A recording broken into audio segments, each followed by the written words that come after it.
బంగారు పండ్లు అనేటువంటి అనుదిన వర్తమాన కార్యక్రమం చూస్తున్న మీ అందరికీ ప్రభువైన యేసుక్రీస్తు వారి శ్రేష్టమైన నామంలో వందనాలు శుభములు తెలియజేసుకుంటూ ఉన్నాను. దేవుని యొక్క నామాలను మనం ధ్యానం చేస్తూ ఉన్నాము. ఈరోజు మనము ధ్యానము చేయబోయేటువంటి ప్రభువు యొక్క నామం ఏంటంటే జెహోవా ఉజి అనేటువంటి మాట, UZI ఇంగ్లీష్లో, అంటే దేవుడే నా బలము అనేటువంటి అర్థం ఇచ్చేటువంటి ఆ మాట. ఈ మాటను మనం ఈరోజు ధ్యానం చేయబోతూ ఉన్నాం. మన దేవుడు బలవంతుడని, ఆయన సర్వశక్తిమంతుడని, అంత మాత్రమే కాదు కానీ తన బలాన్ని మనకి ఇచ్చువాడని, ఆయన బలముతో మనల్ని నింపువాడని దేవుని యొక్క వాక్యము సెలవిస్తూ ఉంది. దేవుని యొక్క బలము చాలా గొప్పది. ఆయన అంటున్నాడు బలము తనదని దేవుడు సెలవిచ్చాడు అనేటువంటి మాటను కూడా మనం బైబిల్ గ్రంథంలో చూస్తాం. ఆదికాండ గ్రంథంలో 18వ అధ్యాయంలో ఒకానొక సందర్భంలో దేవుని యొక్క దూతలు అబ్రహాము ఇంటికి వచ్చినప్పుడు ఆయనకి ఏ వాగ్దానం అయితే దేవుడు ఇచ్చారో ఆ వాగ్దానం కొరకు మాట్లాడడానికి వచ్చారు. వాళ్ళు వచ్చినప్పుడు షారాకి దేవుడు ఒక మగబిడ్డను దయచేస్తాడు, గర్భఫలం ఇస్తాడు అని చెప్పినప్పుడు షారాకి నవ్వొస్తుంది. ఎందుకంటే ఇంత వయసుడిగినటువంటి దాననైనా నాకు మరలా బిడ్డను కనడానికి అవసరమైన బలము కలుగుతుందా, మరలా నాకు సుఖము కలుగుతుందా, నా భర్త ముసలివాడై ఉన్నాడు కదా, వృద్ధుడై ఉన్నాడు కదా అనే మాటలు ఆవిడ మాట్లాడుతుంది.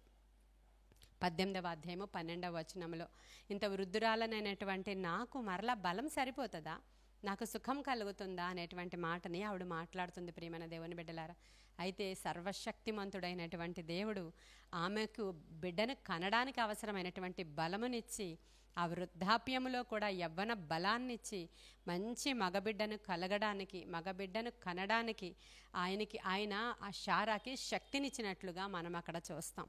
కాబట్టి దేవుడు లేని దాన్ని ఉన్నట్టుగా పిలుస్తాడు. అంత మాత్రమే కాదు కానీ ఎండిపోయిన మూడును కూడా మరలా చిగురింపచేసి దాన్ని బలముతో నింపే దేవుడని దేవుని వాక్యం సెలవిస్తూ ఉంది.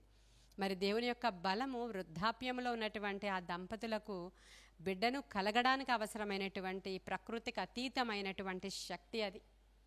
అటువంటి గొప్ప కార్యాన్ని జరిగించిన అదే దేవుడు ఈరోజు జెహోవా ఉజీగా మన మధ్యలో ఉన్నారు. ఆయన ఈరోజు కూడా అదే దేవుడు, నిన్న నేడు నిరంతరము ఏకరీతిగా ఉన్నవాడు. కొన్ని సందర్భాలలో శరీర బలహీనతల చేత బలముడిగిపోయినప్పుడు, వృద్ధాప్యము చేత బలముడిగిపోయినప్పుడు కాలేబు అనేటువంటి వ్యక్తిని చూస్తారు మీరు యెహోషువ గ్రంథంలో. ఆయన చెప్తున్నాడు, ఏమంటున్నాడంటే మోషే కనాను వెళ్ళడానికి బయలుదేరచేసినప్పుడు, ఐగుప్తులో నుంచి బయలుదేరినప్పుడు నా వయస్సు 40, అయితే ఇప్పుడు ఇక్కడికి కనాను చేరుకునేటప్పటికి నా వయసు 80. అయితే నా వయసు 40 ఏళ్లప్పుడు మోషే పిలుపునిచ్చినప్పుడు నేను ఎలా బయలుదేరానో, ఎలాంటి బలము నా శరీరంలో ఉందో, ఈ రోజు కూడా యుద్ధము చేయడానికి అవసరమైన బలము 80 సంవత్సరాల వయసులో నాకు ఉంది అనేటువంటి మాటను కాలేబు మాట్లాడతాడు. ప్రియమైన దేవుని బిడ్డలారా, ఎంత గొప్ప విషయం కదా. 80లో 40 బలం ఉందంట ఆయనకి. అంటే ఆయన ఒక్కరికే ఉంటుందా అంటే చాలా సందర్భాల్లో దేవుడు అనేక మంది భక్తులను కూడా ఈ విధంగానే వాడుకున్నట్లుగా మనం లేఖనాల్లోనూ చూస్తాము, అనేక సాక్ష్యాలలో వింటాం. బైబిల్ మిషన్ ఫౌండర్ అయినటువంటి దేవదాస్ అయ్య గారు అంటారు కదా, ఆయన్ని కూడా దేవుడు అదే విధంగా 80 సంవత్సరాల తర్వాత పిలిచాడంట. ఎంత ఆశ్చర్యమైన విషయం కదండి. అంటే ఎప్పుడో మన మోషే ఆయన 120 సంవత్సరాలు బ్రతికాడు. ఆయన శరీర బలము, ఆయన చక్కని బలము కలిగిన వాడు, ఆయన సత్తువ తగ్గలేదు, ఆయన కంటి చూపు కూడా తగ్గలేదని లేఖనం సెలవిస్తోంది. ఆయన 120 సంవత్సరాలు వయసు వచ్చినా అంత బలంగా ఉన్నాడంట. ఈ కాలేబు 80 సంవత్సరాల్లో 40 సంవత్సరాల వయసు గలవాడిగా ఉన్నాడంట. అంటే అది బైబిల్లో ఉన్న వృత్తాంతాలు, ఆనాటి మనుష్యులు వాళ్ళు. మరి ఈనాడు మనం చూస్తున్నాము, ఆ దేవదాస్ అయ్య గారు అనేటువంటి ఆయన్ని కూడా ఆ సమయంలో 80 ఏళ్ల వయసులో పిలిచి దేవుడు వాడుకున్నాడు. ఎంత గొప్ప విషయం అండి, ఎంత గొప్ప విషయం. ఈరోజు కూడా అనేక మంది సేవకులకు దేవుడు బలమిచ్చి తీసుకుని వెళ్ళట్లేదా? అంతవరకు ఎందుకు ఒక్కరోజు కూడా ఖాళీ లేకుండా చాలా రాత్రి పగలు సేవ చేస్తున్న సేవకులను చూశారు కదా మీరు, తిరుగుతూనే ఉంటారు వాళ్ళు. వాళ్ళకి శరీర బలం ఎక్కడి నుంచి వస్తుంది? ఉదయం ఆఫీస్కి వెళ్ళి మార్నింగ్ వెళ్ళి 5 గంటలకి ఇంటికి వచ్చేసి నడుము నొప్పి వస్తుంది, నీరసం అయిపోయాము, అయ్యో ఉదయాన్నే లేవాలి, ఇలాంటి మాటలు మాట్లాడుతూ ఉంటాం. అటువంటి సేవకులు అలా తిరిగి పనులు చేస్తూ ఉంటే వాళ్ళ యొక్క బలాన్ని గుర్తించలేకపోతూ ఉంటాం. దేవుడే బలమిచ్చేవాడు. అంత మాత్రమే కాదు కానీ ఆయన శరీర బలాన్ని ఇస్తాడు, అది నిజమే, అది ఖచ్చితంగా ఇస్తాడు. అనేక మందికి శరీర బలాన్ని ఇచ్చాడు దేవుడు. గిద్యోను అనేటువంటి వ్యక్తిని చూస్తాం మనం న్యాయాధిపతుల గ్రంథంలో. అతను బలహీనుడిగా ఉన్నాడు, శత్రు భయము చేత గానుగ చాటున గోధుమలు దుళ్ళగొట్టుకుంటూ ఉన్నాడు. ఆ సమయంలో ఒక దూత గిద్యోను దగ్గరికి వచ్చి ఏమంటుందో తెలుసా? పరాక్రమము గల బలాఢ్యుడా, నీకు శుభము అంటుంది. అంటే దూత వచ్చి ఈ యొక్క గిద్యోను పిరికివాడుగాను, ధైర్యము లేనివాడుగాను, బలహీనుడుగాను, తన గోత్రములలో అల్పమైన గోత్రము గలవాడుగాను ఉన్నటువంటి అతని దగ్గరికి వచ్చి పరాక్రమము గల బలాఢ్యుడా, నీకు శుభము అనేటువంటి మాటలు ఆ దూత పలకడం మనం చూస్తాం. అంటే మనల్ని చూసినప్పుడు కూడా నువ్వు శారీరకంగా బలహీనంగా ఉన్నా, ఆత్మీయంగా బలహీనంగా ఉన్నా, ఆర్థికంగా బలహీనంగా ఉన్నా, నువ్వు ఎలా ఉన్నా సరే దేవుడు మాత్రం నిన్ను ఎలా చూస్తాడంటే నువ్వు చాలా బలవంతుడువు అన్నట్లే దేవుని యొక్క దృష్టి నీ మీద ఉంటుంది.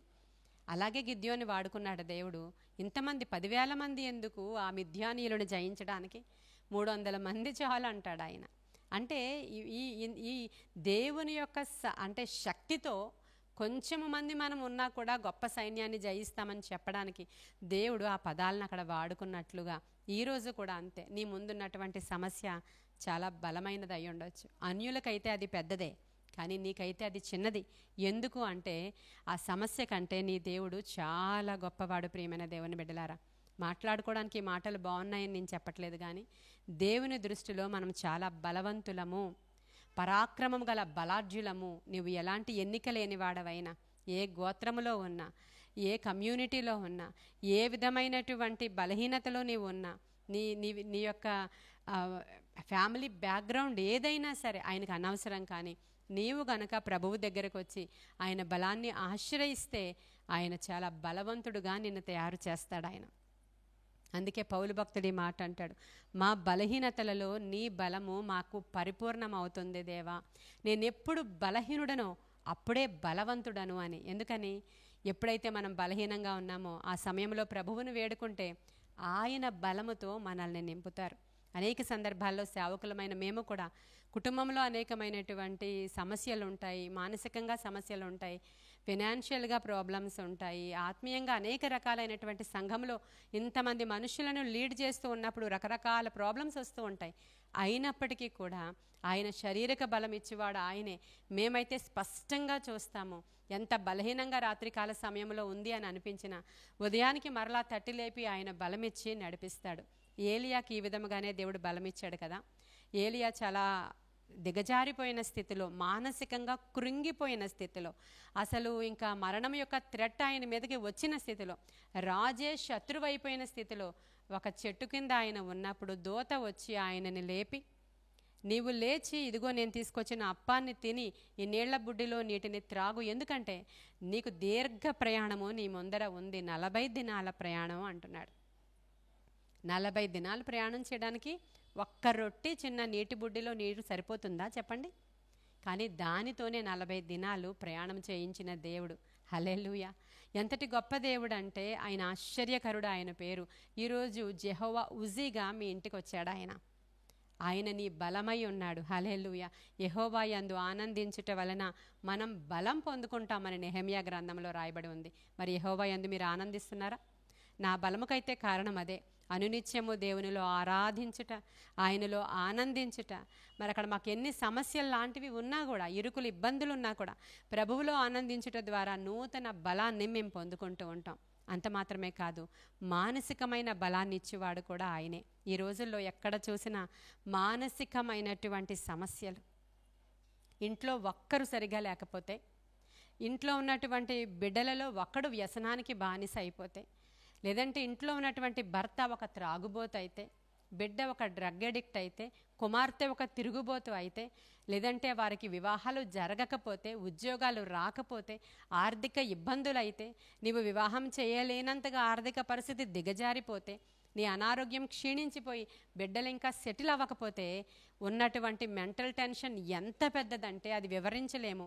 ఇంకొకరికి చెప్తే అది అర్థం కాదు, నీవు అనుభవిస్తేనే తెలుస్తుంది. అది చాలామంది ఆ సమస్యల గురించి తెలియని వాళ్ళు ఏదైనా మాట్లాడుతూ ఉంటారు, అనుభవిస్తేనే తెలుస్తుంది అది చాలా సందర్భాలలో.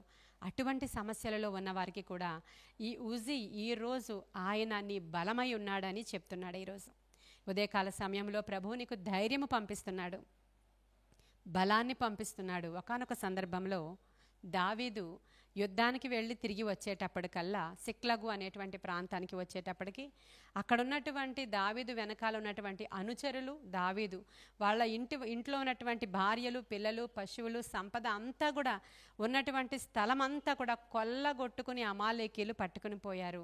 ఆ ఊరిని తగలబెట్టేశారు. భార్యల్ని, బిడ్డల్ని, వస్తువుల్ని పట్టుకుని వెళ్ళిపోయారు. వీళ్ళు అక్కడికి వచ్చేటప్పటికి వాళ్ళ మెంటల్ కండిషన్ ఎలా ఉంటుందో ఒక్కసారి థింక్ చేయండి. భార్యల్ని వేరే వాళ్ళు చెరపట్టుకుని తీసుకుని వెళ్ళిపోయారు. చంపేస్తారో తెలీదు, చెరిపేస్తారో తెలీదు, అసలు ఉంచుతారో లేదో తెలీదు, ఎక్కడికి వెళ్ళారో తెలీదు, ఎలా వారిని తిరిగి సంపాదించుకోగలరో లేదో తెలీదు, అసలు ఎక్కడికి పట్టుకుని వెళ్ళిపోయారు, ఏ జాడా లేదు. ఇప్పుడు మెంటల్ కండిషన్ ఎలా ఉంటుందో ఒకసారి ఆలోచించండి. దావీదు ఏడుస్తున్నాడు, దేవుని పాదాల దగ్గరికి వెళ్ళాడు. ఆయన అడుగుతున్నాడు, అయ్యా నేను నీ మీదే ఆధారపడ్డాను, నీవే నా బలము, హల్లెలూయా, నీవే నా ఆధారం అని ప్రార్థన చేస్తున్నాడు. నన్నేం చేయమంటావో చెప్పు. ఎందుకంటే తన కూడా ఉన్నటువంటి అనుచరులు అంటున్నారు, నీ కూడా యుద్ధానికి రావడం వల్లే మా భార్య బిడ్డలను మేము కోల్పోయాము గనుక అసలు నువ్వు బ్రతకకూడదు, నీ మీద రాళ్ళు వేసి మేము చంపుతామని చేతిలో రాళ్ళు పట్టుకున్నారు వాళ్ళు. ఆ కండిషన్లో ఎవరికైనా సరే మెంటల్ కండిషన్ ఎలా ఉంటుందో ఒకసారి ఆలోచించండి. ఆ సందర్భంలో దావీదు దేవుని తట్టు చూస్తున్నాడు. ఆ బలహీనతలో నా బలము నీవే, హల్లెలూయా. అలాంటి గొప్ప దేవుడు దావీదుని స్ట్రెంథెన్ చేశాడు ఆ రోజు. ఆయన యొక్క మానసిక బలాన్ని బలపరిచి నీవు వెళ్ళు, తప్పకుండా జయం పొందుకుంటావని చెప్పినప్పుడు దావీదు లేచి బయలుదేరి వెళ్ళి దేవుని చెప్పినటువంటి మాట చొప్పున అమాలేకీయుల్ని కొల్లగొట్టి ముందు వీళ్ళు దోచుకుని పోయిన సంపద కంటే రెట్టింపు సంపద, దోపు సొమ్మును తీసుకుని బ్యాక్ అయినటువంటి సందర్భం మీరు సమూయేలు గ్రంథంలో చూస్తారు. ఇవన్నీ కూడా మనం ఆలోచన చేసినప్పుడు మన ధైర్యము దేవుని యొక్క వాక్యమే, మన బలము మన దేవుడే, మనము నడుస్తున్నది దేవుని యొక్క వెలుగులోనే, అనుదినము దేవుని వాక్యాల ద్వారానే మనము స్ట్రెంథెన్ చేయబడుతున్నాం. ప్రియమైన దేవుని బిడ్డలారా, ఈరోజు ఈ బలం మీకు కావాలా? జెహోవా ఉజీ అనేటువంటి మాటను మీరు ఈరోజు ధ్యానం చేయండి. ప్రభా నా బలము నీవే నాయన, ఆనందగానములు చేస్తూ నీ సన్నిధి ఆవరణలో నిన్ను స్తుతించుట ద్వారా మేము బలం పొందుకుంటామని చెప్పండి. హబక్కుకు గ్రంథంలో కూడా ఈ మాట ఉంటుంది. 3:19 యెహోవాయే నా బలం అంటాడండి ఆయన. యెహోవాయే నా బలము. 144వ కీర్తనలో కూడా ఈ మాట మనకి కనిపిస్తుంది. మరి మొదటి సమూయేలులో నేను ఇందాక చెప్పాను కదా, 30వ అధ్యాయం మీరు చదువుకుంటే దావీదు ఎలాగ ఆయన మానసిక పరిస్థితిని అంటే దాని మీద పడిపోయి ఏడుస్తూ కూర్చోకుండా ఎలా క్లియర్ చేసుకున్నాడు. ఇవన్నీ కూడా మనకి దేవుడు ప్రతి దినము ఇస్తున్నటువంటి మంచి బలమైనటువంటి టానిక్స్ ఇవన్నీ కూడా, ఈ వాక్యాలన్నీ కూడా. కాబట్టి ఇవన్నీ కూడా మీరు ధ్యానం చేయండి. ఈరోజు నువ్వే కండిషన్లో ఉన్నా, ఏ అనారోగ్య లక్షణాలు నిన్ను వెన్నంటుతున్నా, ఎలాంటి వ్యసనాలతో ఇల్లు ఏడవబడుతున్నా, యవనస్తులైన బిడ్డల ద్వారా నువ్వు ఎన్ని బాధలు పడుతున్నా, నీ బిడ్డల వివాహాల కొరకు ఎంత వేదన పడుతున్నా, నీకు బలమిచ్చువాడు ఆయనే. తప్పకుండా దిగజారిపోవద్దు, భక్తిహీనులు అవ్వద్దు. ముఖ్యంగా ఇంకా భక్తి చేయండి, ఇంకా స్తుతించండి, ఇంకా ఆరాధించండి, పట్టు విడవక ప్రార్థించండి. అద్భుతాలు చేస్తాడు దేవుడు. ఇట్టి కృప మీ గృహాలలో, మీ జీవితాలలో దేవుడు అనుగ్రహించాలని ఈ కొన్ని మాటలు దేవుడు మన వెనికిడిలో దీవించునుగాక. ఆమేన్. ప్రార్థన చేసుకుందాం. మహాపరిశుద్ధుడవైన తండ్రి, మహోన్నతుడవైన దేవానికి వందనాలు నాయన. నీవుంటే మాకు చాలు నాయన. నీవు నాయన మమ్మల్ని ఈరోజు జ్ఞాపకం చేసుకున్నావు. నీ ఆత్మ బలాన్ని మాకు ఇచ్చావు, నీ శరీర బలాన్ని మాకు ఇచ్చావు, మానసిక బలాన్ని మాకు ఇచ్చావు. మేము రిసీవ్ చేసుకుంటున్నాం ప్రభా. ఈ ఉదయకాల సమయంలో ప్రతి బంధకాల నుంచి విడిపించబడుతున్నాం, ఆత్మశక్తితో నింపబడుచున్నాం, ఆత్మ కార్యాలు చూడబోతూ ఉన్నాం, నీ అందు ఆనందిస్తున్నాం ప్రభువా. చూస్తున్న ప్రతి వారికి ఇట్టి బలము, ఇట్టి మాటలు దయచేయమని, ఈ దిన దీవెనలతో నింపమని యేసయ్య శ్రేష్ఠ నామంలో అడుగుచున్నాము తండ్రి. ఆమేన్, ఆమేన్, ఆమేన్. God bless you.